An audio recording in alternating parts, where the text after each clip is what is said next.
As a reminder, we are having this discussion at 10 a.m. U.S. Eastern Time on Tuesday, October 7th. What we talk about today may change if you're listening or watching a recording of today's session at a later date. What's happening with U.S. trade policy isn't happening in a vacuum. About 85% of the world purchasing power resides outside the United States, and what the U.S. does has impacts beyond its markets. To help us understand the global context and how the direction of U.S. policy is impacting global trade relationships, we have a fantastic panel assembled coming to us from all over the world today. But I'd like to start with welcoming Angela Ellard, who's the former Deputy Director General of the World Trade Organization. Angela has taken part, I believe, in every intensive trade seminar we've run for more than 20 years. First as Chief Trade Counsel of the House Ways and Means Committee, and then in her role as Deputy Director General of the World Trade Organization. Angela, it's a pleasure to have you back on, I believe now back in Washington, D.C. Deborah Elms is the Head of Trade Policy at the Hinrich Foundation and a former founder and executive director of the Asia Trade Center, and I believe she's coming to us from Singapore. Chris Horseman is a deputy editor at Borderlex, whose work focuses on the EU, UK, global trade and agriculture trade policy issues. I believe he's in the UK right now. Yes, I got that right. Liser is president and CEO of the Corporate Council on Africa. She's a former assistant U.S. trade representative for Africa. And our moderator, my good friend, Kellie Meiman Hock, who's a senior counselor at McLarty Associates. She's a former director of Brazil in the Southern Cone at the Office of the U.S. Trade Representative. Thank you all for joining us. Great. Thanks, Ken, and thanks to our panelists and for all of you around the world for being with us here today. I've really been looking forward to this conversation because obviously we've got a lot going on here in the United States, but there's a lot going on outside of the United States, and we tend to not spend enough time in Washington thinking about that. So greatly oversimplifying it, I tend to think about this in three buckets. Bucket number one is how are our trading partners responding to U.S. actions? Retaliation, not retaliation, engaging, not engaging. Bucket number two, how are they engaging with each other in order to de-risk away from the United States? And this is a really, really interesting topic that we've seen evolved, Ken, since the panel that we did with WITA back in February at the beginning of the year. And then lastly, what are countries doing with respect to China?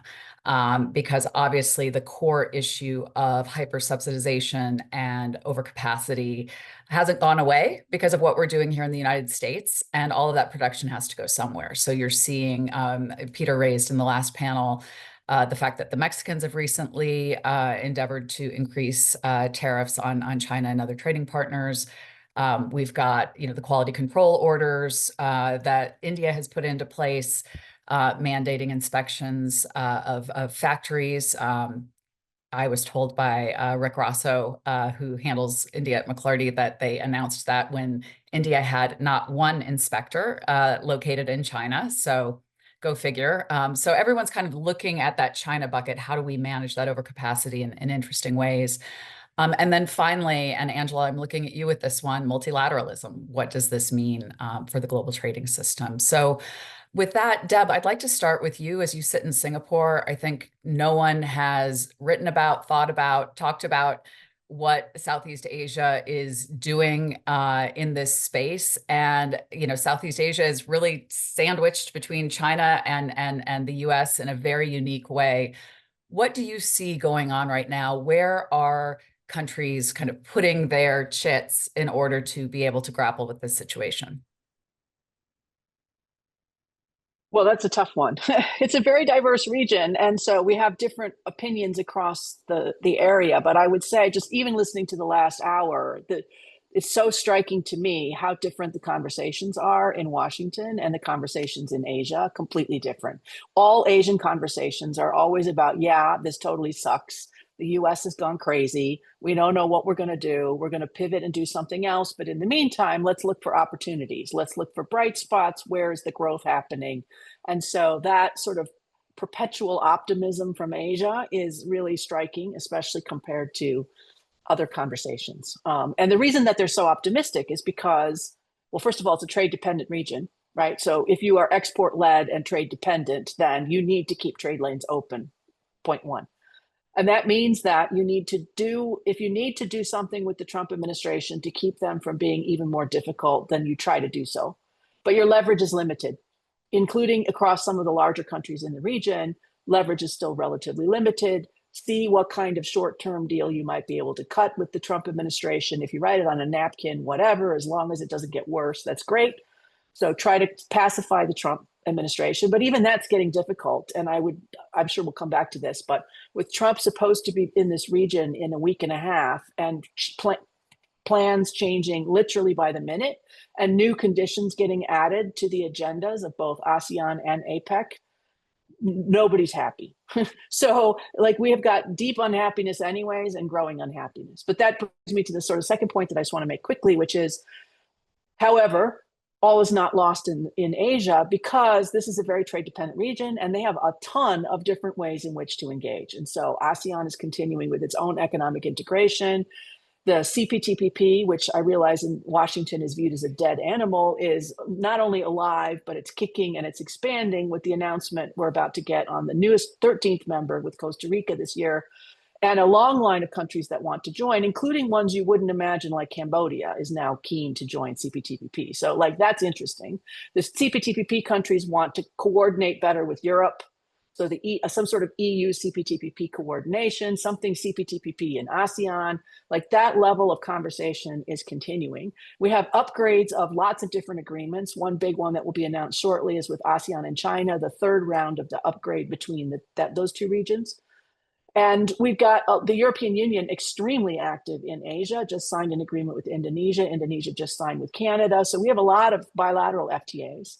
And then the last thing that I think is interesting is new innovative ways to address trade with one another, including a digital trade, green trade, and a new, which I'll talk about a bit later, I'm sure, this FITP, the Future of Investment and Trade Partnership, which is small countries trying to figure out where do we go from here as small countries. And it all is testament to the fact that trade still matters, cooperation still matters, integration matters. This is a region that has not turned its back on like genuine trade agreements, not a napkin deal. But they're also flexible. So they're prepared to do like whatever it takes to keep things moving and keep people with economic growth in the future. Oh, thanks for that, Deb. One agreement that you didn't mention was RCEP. I'm wondering if you could comment just a bit, just given that China does participate in that one. How is that playing in, if at all? Yeah, sorry, I meant to mention RCEP as well. I mean, I know from Washington, the view is that the only two countries that really matter is the US and China, and clearly sitting in Asia, both are important. But I would say actually the view is much more nuanced in Asia, because China is the largest trade partner and has been for a long time for everybody in the region. And you have to deal with China. So that situation of sort of tension is there, but it is less obvious, especially in the economic sphere. And Asia is very good at compartmentalizing. That's politics, that's security, this is economics. We can have an engagement in economics, even if we don't like each other in security or politics, or the reverse.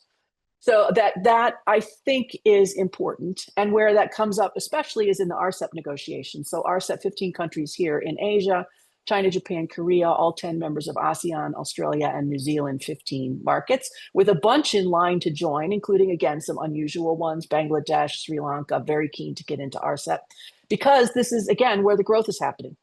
So we have seen muted response to RCEP when it came into force. It came into force just ahead of COVID, and so COVID, you can imagine, was kind of a mess.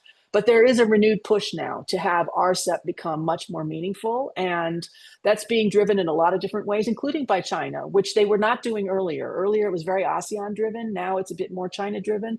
The idea, again, is how can we leverage this opportunity to become more integrated, to have alignment, to create an Asian platform for Asia, which we haven't really had. We've had Asian platform, of course, supply chains matter, but the final output has gone largely to the US or Europe or Japan, perhaps. What about doing it in Asia for Asia? And I think this is an interesting pivot point for RCEP as well. We're about to have a summit for RCEP also in 2 weeks. And there will be, I think, a few announcements coming out of RCEP that might catch people a bit by surprise about, again, it's the fact it exists, that it's expanding, that there's a process in place now for handling accessions, a bit more work on a secretariat, et cetera. So I think it's one to watch. Thanks for that, Debbie. Folks tend to forget about it. Chris, I'm going to, at least here in Washington, not where you sit, obviously. Chris, I'm going to pivot to you. Obviously, Europe has had a very ambitious trade agenda ex-US, and not even just the EU, but EFTA. Just completed an agreement with my beloved Mercosur. So it's happening kind of across the board. I'm wondering if you could just open up, giving us an optic on where Europe, and again, big piece of real estate, but where they're really focusing on their efforts on, and also how they're addressing the China question. Sure, Kelly, thanks very much for having me join you today. So the EU is one of the three big trade superpowers, along with China and the US. So while it is very heavily affected by what's going on in the US, it also kind of has to give the impression that it's kind of making its own weather with regards to international trade. It's a difficult balancing act, really. But there's no doubt that its trade negotiating agenda has been given a boost by Donald Trump. The EU kind of lost its appetite for trade deals a little bit in the early part of this decade. It had Brexit to sort out with the UK, then there was COVID, then there was the Ukraine war.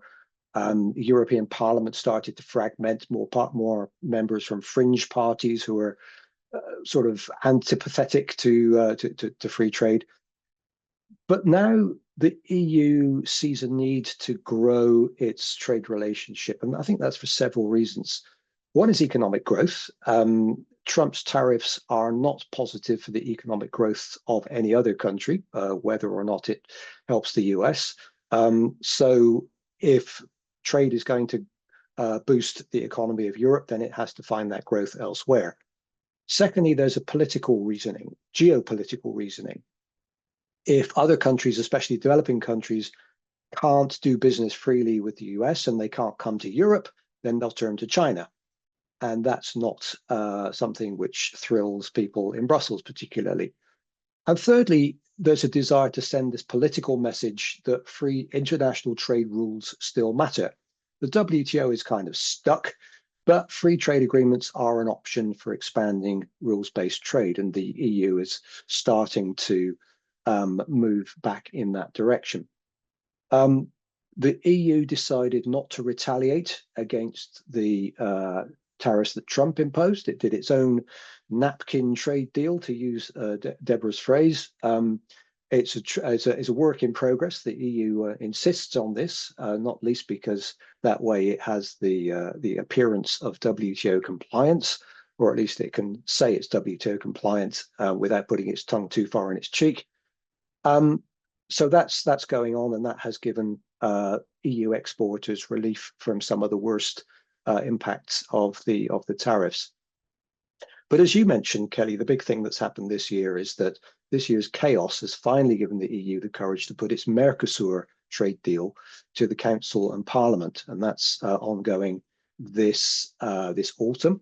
Sorry, this fall, I should say. I've got to use the right terminology for my audience.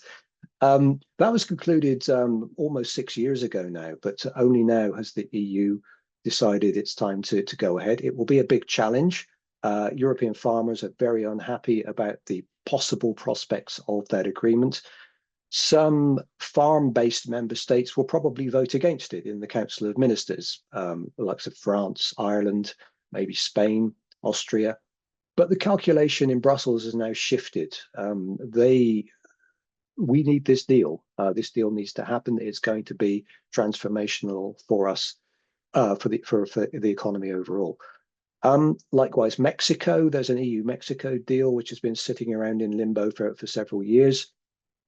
It was renegotiated. That was concluded 3 days before Trump's inauguration this January, and both of those deals are now before the Council and the European Parliament, and they're being pushed through.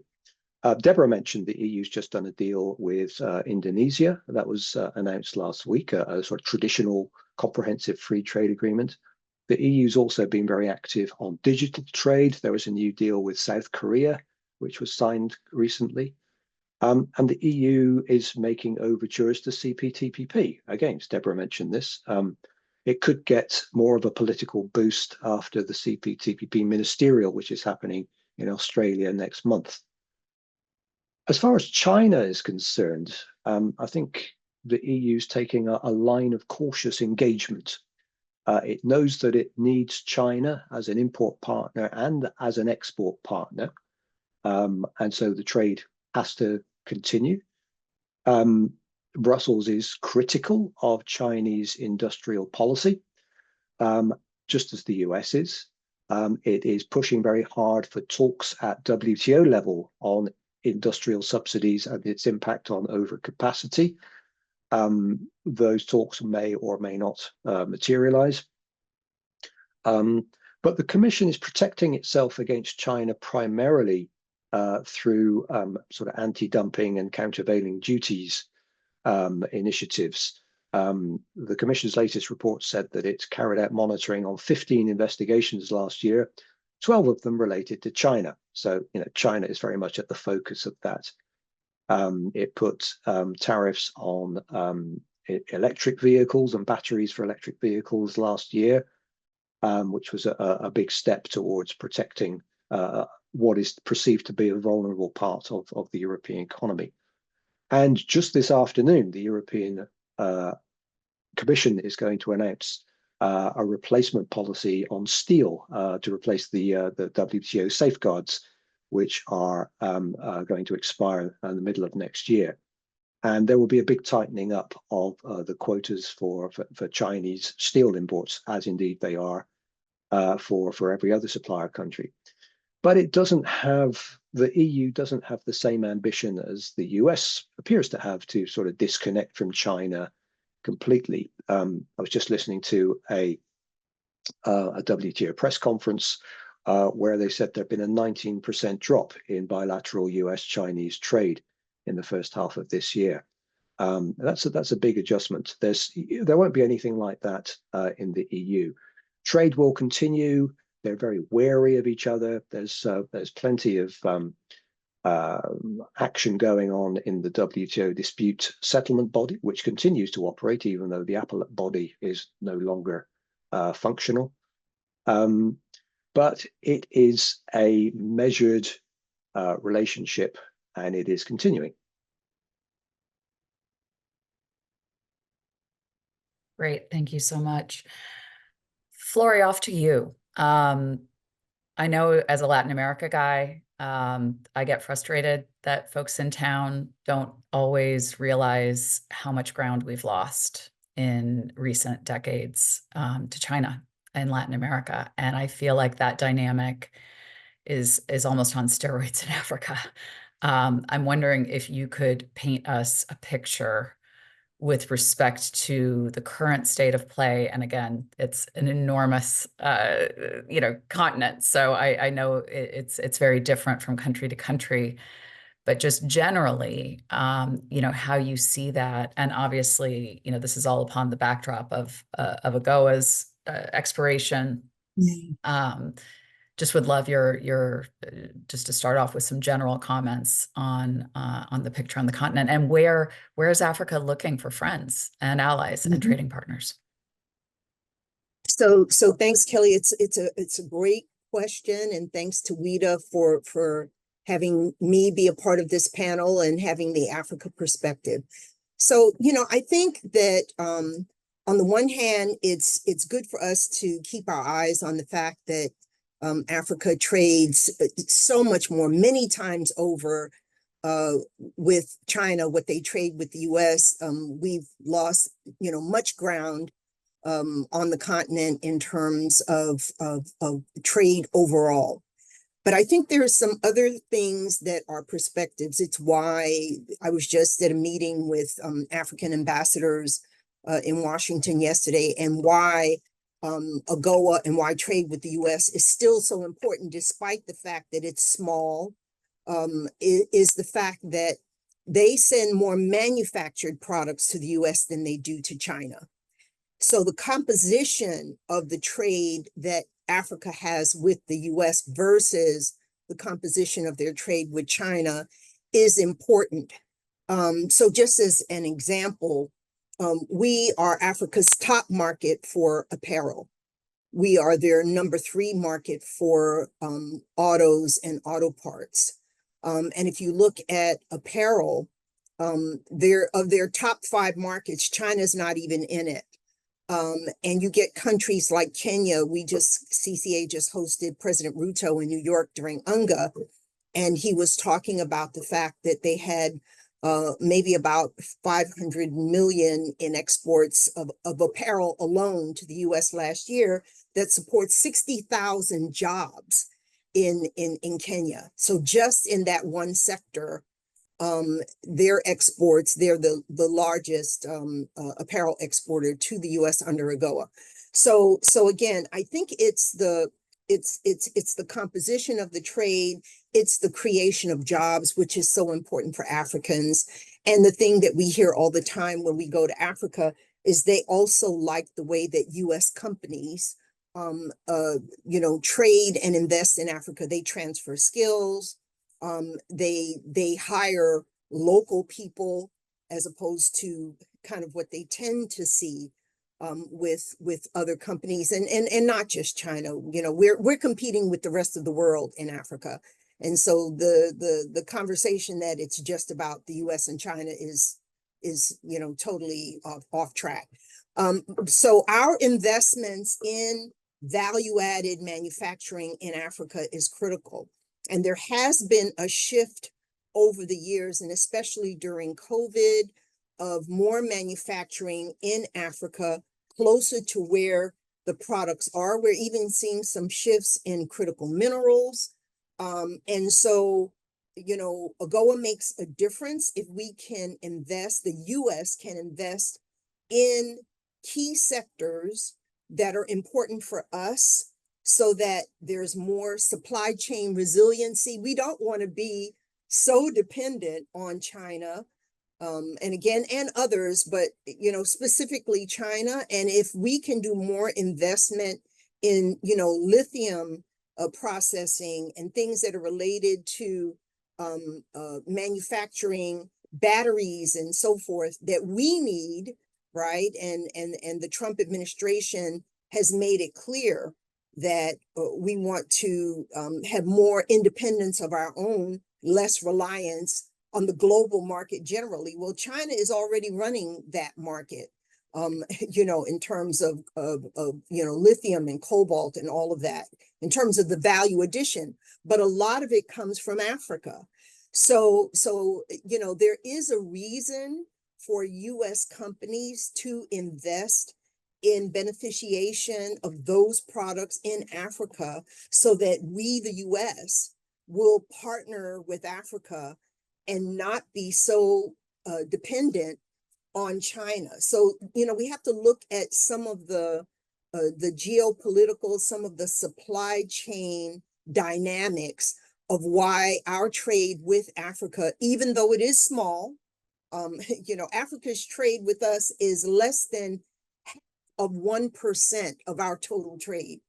So, if you put it in the big context, but when you then look at certain specific supply chains, you can tell why it's so important.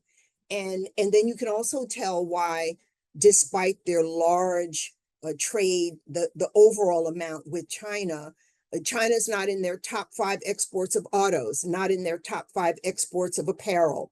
And you can go through a number of these, light manufacturing. So we've got to put all of that in context. But I just want to touch on AGOA for a minute. Its expiration, and you look at the reciprocal tariffs, to talk about that for a minute. Most of the sub-Saharan African countries ended up at either 10% or 15%. Well, that 10 or 15 was on top of 0 when AGOA was still in place.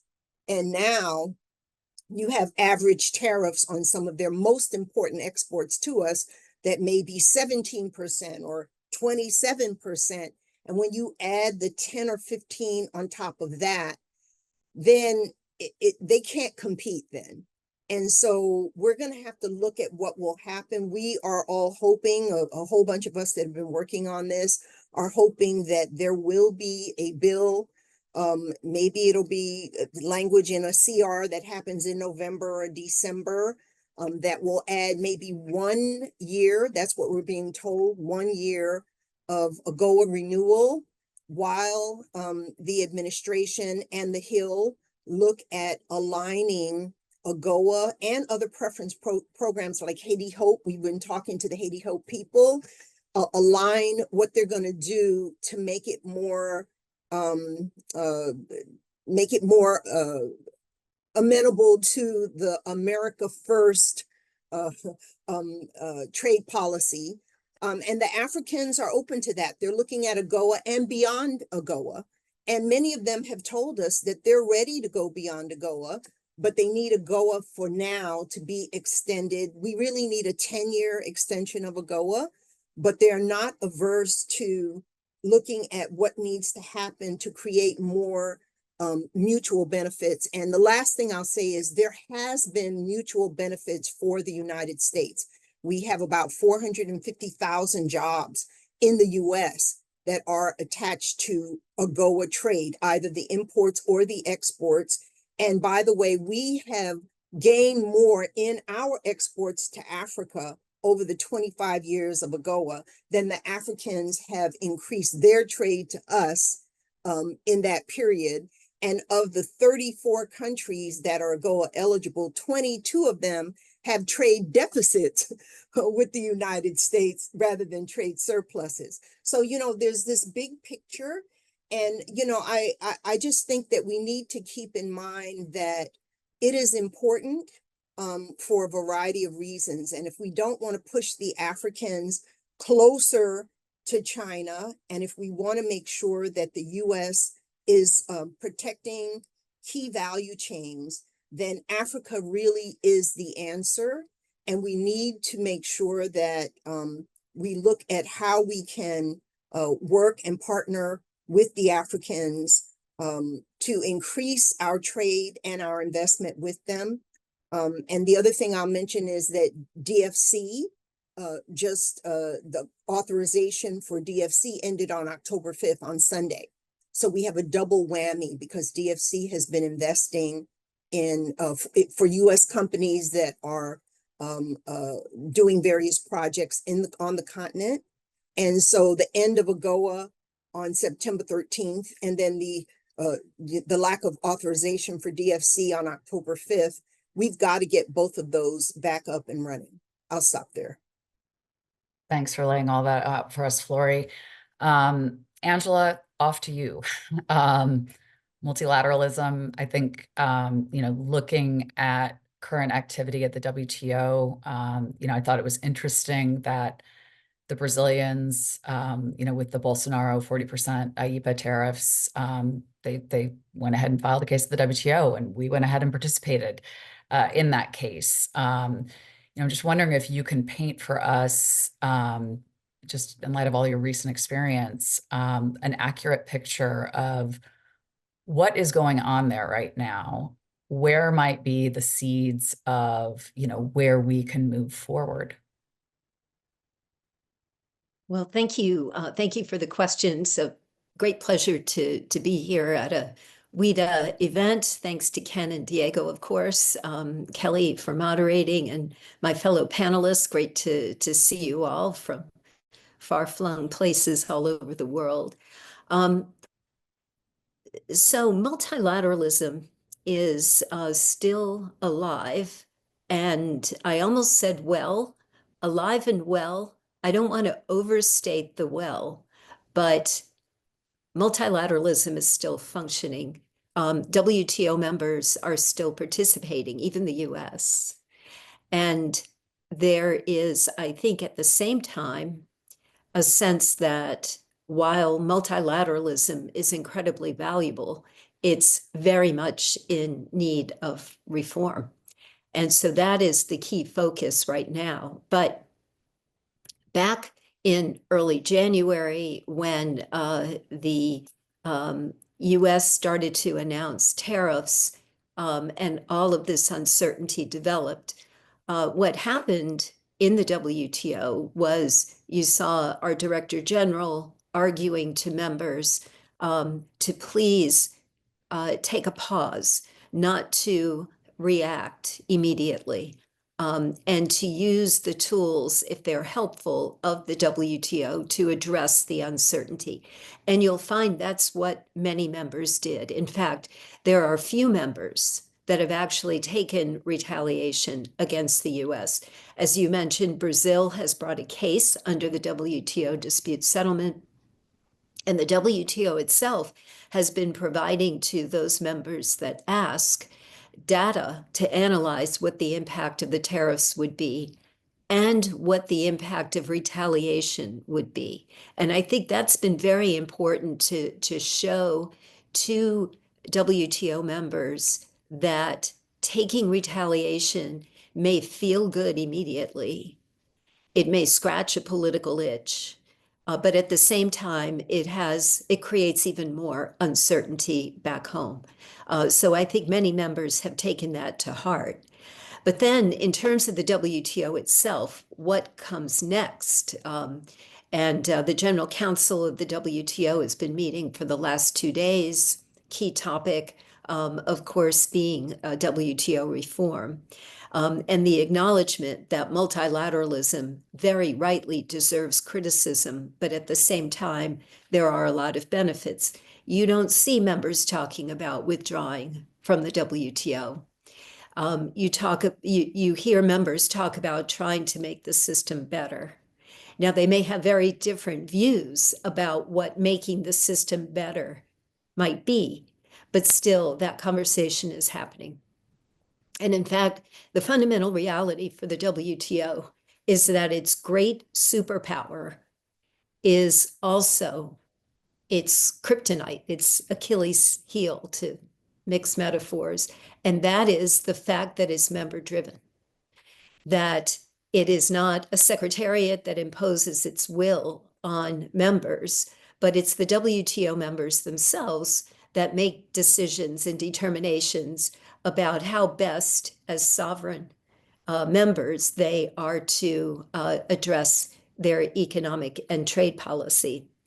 So I think there is a very broad recognition, as I said, that the WTO needs reform. For many, there are design flaws, as Mike Froman pointed out in his article in Foreign Affairs about a month ago. In terms of the rules themselves that don't address particular behaviors, of course, for the US, the concern relating to non-market economies, overcapacity, industrial subsidies, some of the things that we've been mentioning here that Chris has mentioned. There are also concerns about consensus, because as you know, the WTO operates by consensus, which means that everyone must agree, or at least decide not to disagree, in order for any action to take place. And there are some key areas in which just 1 or 2 members, India for one, has blocked action. And that's made it hard to reach agreements. Unilateralism, how is that dealt with in the multilateral trading system, is a concern, not just from the US, but from many other members as well. The fact that dispute settlement right now has, because the US has blocked the use of the appellate body, there's a lack of finality in decisions, but still members are using it. Another big problem with respect to the WTO is the lack of notifications and transparency. When you take particular actions, you're supposed to notify the other members of the WTO, and the rate of notification is not very good, and it needs to improve. And then we have members threatening the WTO budget in order to get particular outcomes. So that's also all problems in need of reform. But at the same time, when you consider what the multilateral system has done, the multilateral trading system, I think that's something quite noteworthy that members do talk about. So, for example, just 2 weeks ago, the U.S. And many other members were part of the accession of the fish subsidies agreement. It entered into force. So we have a new agreement in the rule book that took almost 25 years to negotiate. It is not the full set of obligations, perhaps, that some members want to see, but it is incredibly important in ending the worst forms of fisheries subsidies, banning them, and creating more transparency and notifications. This is a meaningful agreement. It represents that consensus can happen and that members are willing to take the steps, not only at the ministerial level to agree, which happened back in 2022, but also to take the domestic steps to ratify the agreement, to go to their legislatures, to take those steps. So incredibly important there. I would also note that in terms of the multilateral trading system, that despite the tariffs, 72% of all trade is still undertaken on an MFN basis. That's down from 84% at the beginning of the year, but it's still incredibly high. There is a lot of trade that goes on that still is at MFN rates, that still is under those WTO rules, and we've seen little retaliation. Now, the WTO, of course, is about more than tariffs. Sometimes I think that when we talk about trade, we talk about trade in goods and we talk about tariffs because that is the hot issue right now. But as we know, the WTO is about more than tariffs. It's about trade and services. It's about SPS, sanitary, phytosanitary standards for agriculture. TBT, technical barriers to trade. Those are industrial standards that are set pretty much using U.S. procedures and rules that the rest of the world has undertaken as part of the WTO. So incredible value for the U.S. there.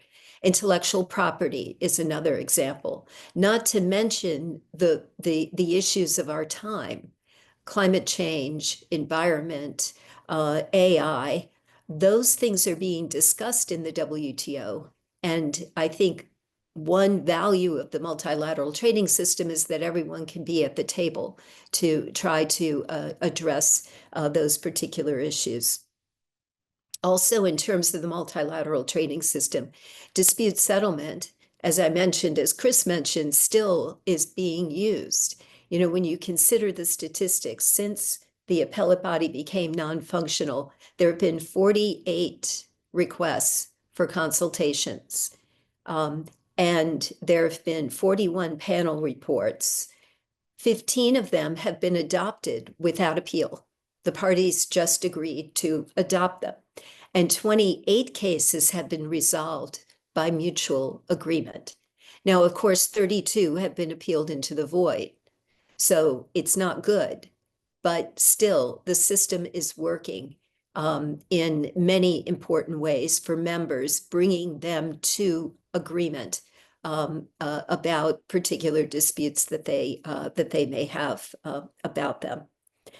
I would say as well, you know, there's been talk about should we move to plurilateralism, and here I would say that the WTO rules allow for plurilateralism. It's baked into the system.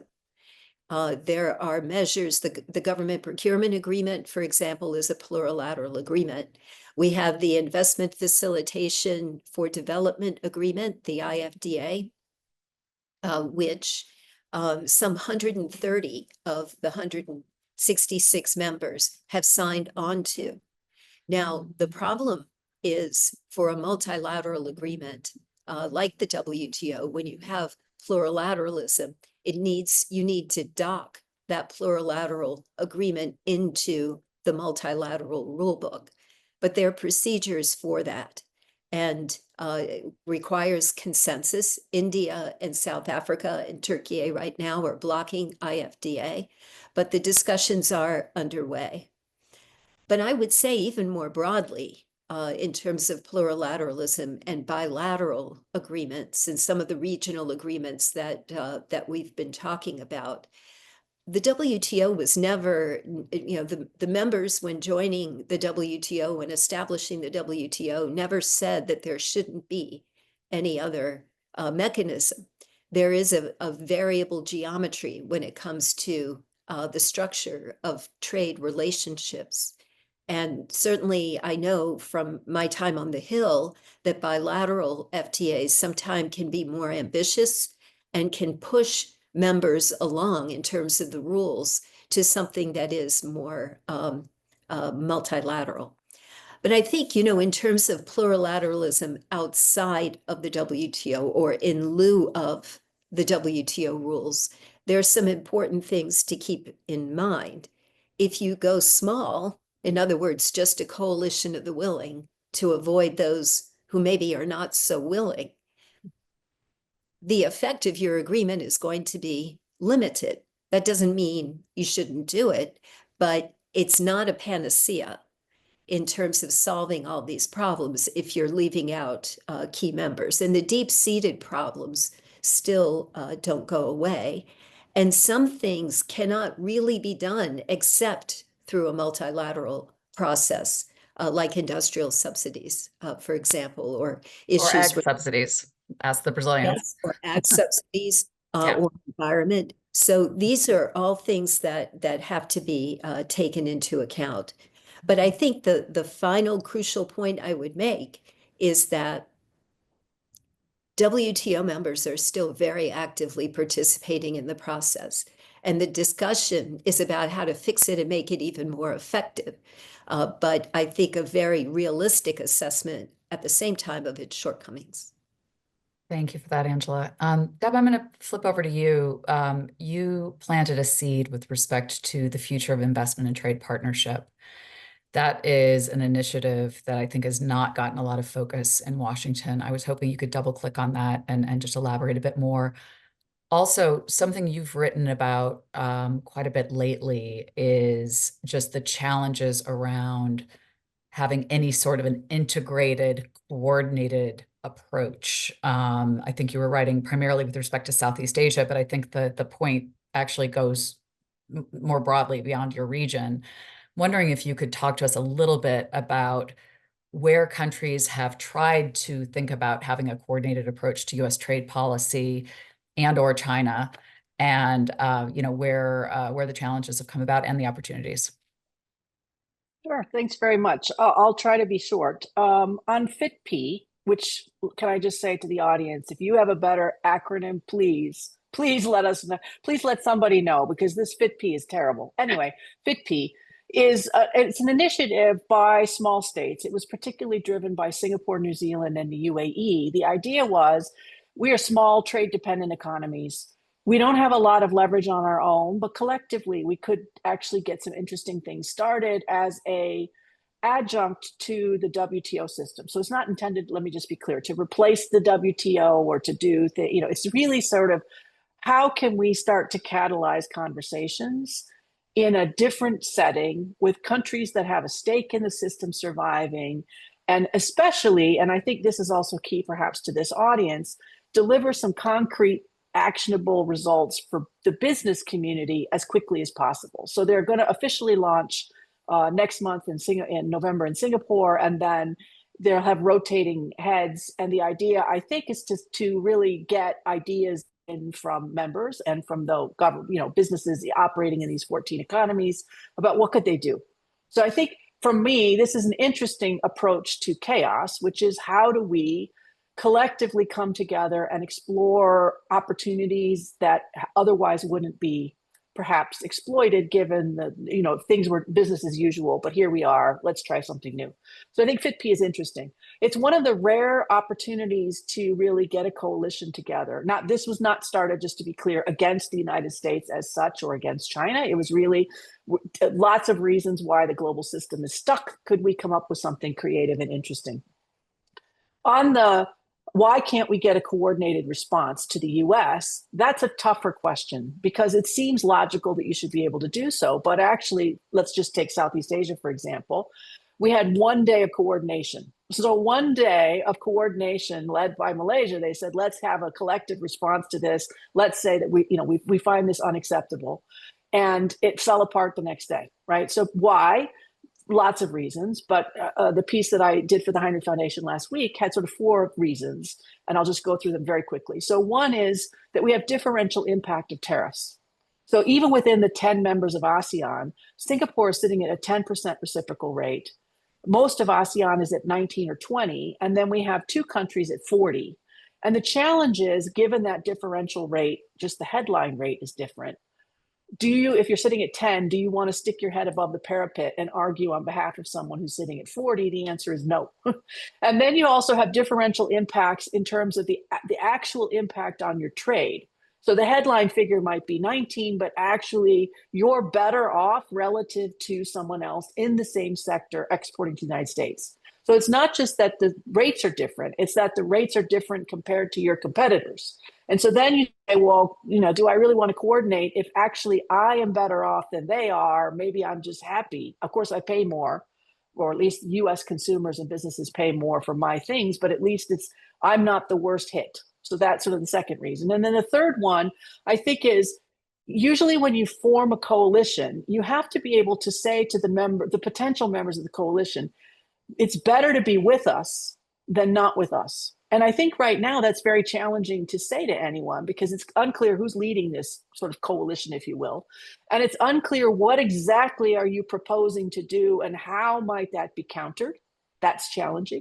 And then the last explanation that I came up with, which I think is useful, is especially here in Asia, there is a trade-off, or at least a balance to be struck between economic integration with the US and security and politics. And in particular, a lot of Asian governments have said, actually, on balance, we'll take a lousy economic deal if we have to ensure that our security remains intact. And so that balance, I think, is challenging. Maybe that's more of an Asia thing, but it's sort of top of mind for a lot of governments. And so the net result of that is, despite incentives to do so, their coordination and cooperation has proven difficult, but I think the conditions are starting to change and changing pretty rapidly. Which is kind of by design, right? I mean, that's why President Trump likes the divide and conquer, strategy, because you don't have to run faster than the bear. You just have to run faster than your friend that you're hiking with, which is, a bit of the dynamic that we're seeing in your region. Yes, but if the chaos continues and if you've got a deal and it doesn't stay, like if the deal stuck and held, you would have more incentive to just say, let me get a deal. But if the deal doesn't stick and if the demands continue to escalate, then you say, well, actually, this doesn't sound as great to me. And so I think we're kind of at that tipping point where US policy has been so chaotic for so long and seems to be set to continue. Maybe now you start to get the coalition that says actually being with us is better than being not with us, whatever that coalition might look like. Yeah. And speaking of chaos, this 40% tariff that will ostensibly be placed on transshipped goods, I might have missed it, but I've not seen rules of origin emerge on that. How are folks in the region looking at that question? That's the number one question, or has been the number one question since the beginning of this announcement of reciprocal tariffs in particular, and this 40% transshipment, because of course everybody's highly dependent on supply chains that run through the region. Chinese content is a key part of that. So if we're talking about transshipment, what are the rules? If we're talking about transshipment with Chinese content or Chinese characteristics, what is that? Every question, every single trade partner, certainly in Asia, has been asking that question, and they're not getting a lot of answers back from the US. Yeah. They keep getting told it'll be here soon. You'll get the information soon. We're all the way now into October, still don't have that information. It's a bit challenging. And I will say, sort of in a way on and off the record, there are a number of firms in the region now who are starting to say, well, we don't even know what the rules are. There's no way for us to comply with rules we don't have. And guess what? The US government is shut down and there aren't as many staff as there were. And so screw it. We're just going to ship stuff and hope for the best. This is not a strategy, let me say, that I think is a good one. Don't do it. But I am telling you that I'm hearing from firms that they're doing it anyways. It's happening. Yeah. No, thanks for that, Deb. Chris, to pivot to you, I mean, as you were going through just the current state of play in Brussels and in Europe writ large, and talking about the change in dynamic, and we've got the Mercosur agreement that's going to the member state votes. It sounds like you're guardedly optimistic that that'll go through, but then that's what I think about as I see Europe becoming more ambitious with respect to trade deals. I mean, the Indonesia deal, of course, the first thing that came to my mind is labor and environmental standards. How is that going to happen? So just could you give us a bit more insight to that dynamic, and to what extent has the mindset really shifted, and Europeans are recognizing we need additional deals, and so we're going to have to swallow some things that historically might have been tough for us. Yeah, I think the EU might have realized that the expansion, that the Brussels effect, this sort of fabled kind of ability of the EU to almost by osmosis kind of apply its own regulatory standards to its trading partners. That process might have reached its limits. There are all sorts of things that the EU is doing which a lot of supplier countries are really unhappy about at the moment, notably CBAM, the Carbon Border Adjustment Mechanism, which will you're not supposed to call it a tax, but it is going to be a tax on imports of high carbon goods from anywhere that cannot account for the carbon pricing that has gone into the production of those products. The United States doesn't have a carbon pricing system, so guess what? The US is going to get clobbered in principle. There's all of these things. There's the EU's anti-deforestation regulation, which sounded like a great idea. Let's make sure that we don't import, soya or palm oil from places where they're chopping down forests in order to grow it. But in practice, it's creating a lot of headaches in terms of how you apply it. What concessions do you make to developed countries or smaller exporters in developed countries? All of these things are quite complicated. The EU recently deferred the implementation of its anti-deforestation regulation for a further year to give more time for these things to come into effect. And the EU likes to see itself as a leader in environmental questions in terms of climate change implementation and enforcement of the Paris Agreement, things like that. And it has made this part of an essential part of some of the trade agreements that it's done. But it's found that it's a lot easier to do this with countries that were always going to uphold these standards anyway, like New Zealand. Talking to countries like Indonesia or some of the other Southeast Asian countries which the EU is negotiating, is not going to be quite so straightforward. So I think the EU is realizing that it's going to have to soft pedal a little bit, that it can't quite kind of expand its view of the world across the world the way it should be through free trade agreements in the way that it might have hoped it could maybe 5 or 10 years ago. And there's also perhaps a bit more realism and pragmatism, given the current state of global trade, given the current state of the WTO. It's more a question of what can we get that can be delivered, rather than what would we ideally like to have. Now let's see if we can make it work. No, well done. Well put. I'm wondering if you think that this change in mentality, if it might be nudged along by the very apparent strategy of the Trump administration with respect to 232s. I know that Europe may have some type of carve-outs on the 232s, but no matter what the Supreme Court does next month, it's very clear that train is going to continue to barrel forward, covering major swaths of U.S. imports. I was hoping you might speak to that a bit, Chris. Yeah, well, one of the favorite parlor games at the moment among trade nerds in the UK is the game of, does the UK have a better trade deal than the EU with the United States? It's great fun. One of the things which the EU has is a commitment to a maximum tariff of 15% on all and every product, including, for example, pharmaceuticals, which is the subject of a 232 investigation at the moment, which the UK doesn't have. It is undoubtedly a concern. I mean, the EU believes that an agreement is an agreement is an agreement. That's the way, that's it very much in its DNA. And if you talk to people in Brussels, they say we're protected. The US has said, 15% maximum on everything. You don't need to worry. Here in the UK, we're a bit less sanguine about what that might mean. Countries like outside of the EU, like Switzerland, for example, which has been particularly hard done by with this, the 39% tariff, which has been applied on Swiss exports. They are very much scrabbling to make sense of how they approach this. But the EU has a formidable trade negotiating team. I think they have done a deal with the US, which they think is going to stand up in all of the most important areas, even if a lot of the detail hasn't been nailed down yet. And certainly that is the line that they are taking and will continue to take until and unless they are disabused of it at some point in the future. No, terrific. Thank you, Chris. Flora, I'm going to give you the last word.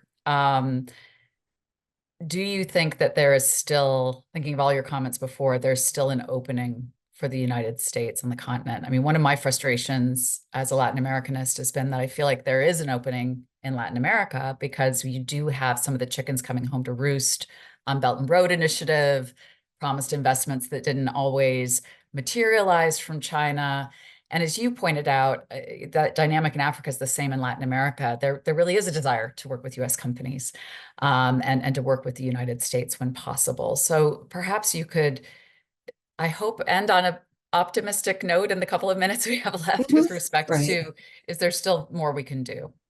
Well, I do want to mention one thing that I should have mentioned earlier is that for the first time, we have the opportunity of working with a continental market. We have the African Continental Free Trade Area. It's, I think, the second largest free trade market in the world. And you have 1.3 billion people and a combined GDP of $4.3 trillion.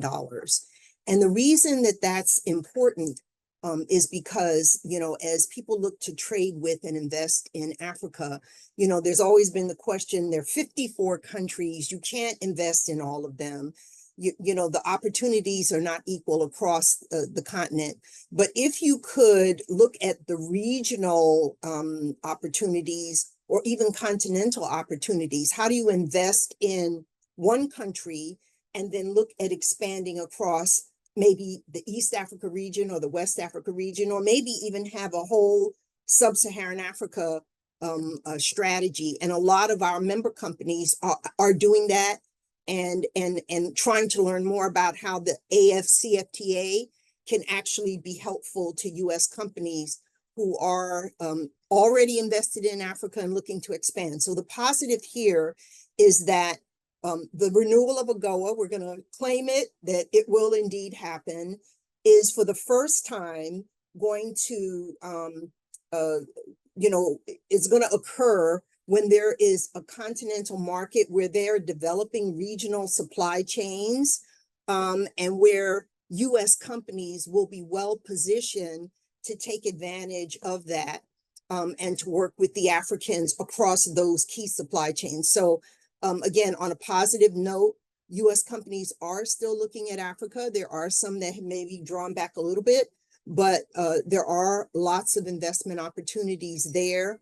And this larger market, not to mention the fact that by 2050, 60% of the global labor market will be there. I think we know about the youth bulge in Africa. The rest of the world is getting older while Africa is getting younger. And this will also have a major impact on opportunities, not just for the US in Africa, but for Europe in Africa, for Asia in Absolutely. Africa. Yeah. So just to put it on a global scale, Africa, I believe, you know, I'm prejudiced, but Africa, I believe, is the continent that offers the greatest opportunities to grow the global economy for a whole variety of reasons. And there are no issues that we can resolve if we're not looking at Africa and how to resolve them there. Well, let's So hope I we take think advantage of that, that's the Flory. note I'd like to end on. Thank you so much. Thanks to you, Chris, Deb, of course, Angela. Thank you for walking us through where we are on multilateralism. And Ken, off to you. Thank you, guys. Thank you. Really, really appreciate your comments. Point out that Angela was one of the key leaders in passing the original AGOA and wrote eloquently about it on a LinkedIn post Absolutely. recently. So grateful to all of you, Kellie, Angela, Deborah. Thanks, Deborah, for staying up so late in Singapore for us. Chris, Flory, pleasure to have you on. Thank you to all our panelists for this discussion.